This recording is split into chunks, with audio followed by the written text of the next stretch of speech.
राजधानी दिल्ली में चुनावी राजनीतिकार प्रशांत किशोर के बयान पर कांग्रेस नेत्री अलका लांबा ने पलटवार किया है। अलका लांबा ने कहा कि ये सवालिया निशान कांग्रेस पर नहीं बल्कि देश के करोड़ों लोगों पर खड़ा किया जा रहा है। मैं महसूस करती हूँ कि कांग्रेस का मजबूत संगठन, कुशल नेतृत्व ही बीजेपी को सत्ता से बाहर कर देश को एक बार फिर प्रगति और उन्नति की राह पर आगे ले जा सकता है। बेरोजगारी, महंगाई जैसे मुद्दों को गिनाते हुए अलका लांबा ने कहा कि इन सब के बावजूद अगर ये लगता है कि 40 सालों तक बीजेपी ही आएगी तो ये सवालिया निशान देश की जनता के ऊपर भी खड़ा किया जा रहा है।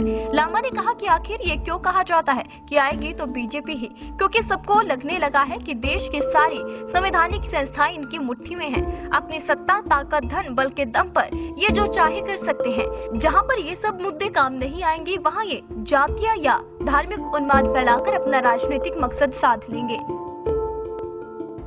जनता 134 करोड़ की जनता, जिसमें से 80 करोड़ मुफ्त राशन पर निर्भर है। बेरोजगारी, महंगाई, बढ़ते पेट्रोल डीजल के दाम, अन्याय, हिंसा, ताजा हिंसा आपके सामने है, चाहे कश्मीर हो चाहे हमारा त्रिपुरा हो, दिल्ली दंगे 2020 पिछले साल की ही बात है।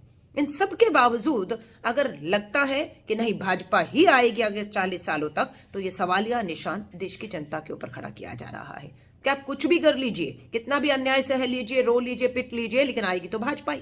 अब ऐसा क्यों कहा जाता है आएगी भाजपा ही? क्योंकि सबको ये महसूस होने लग गया है कि देश की सारी संवैधानिक संस्थाएं इनकी मुट्ठी में है, देश का मीडिया इनकी मुट्ठी में है।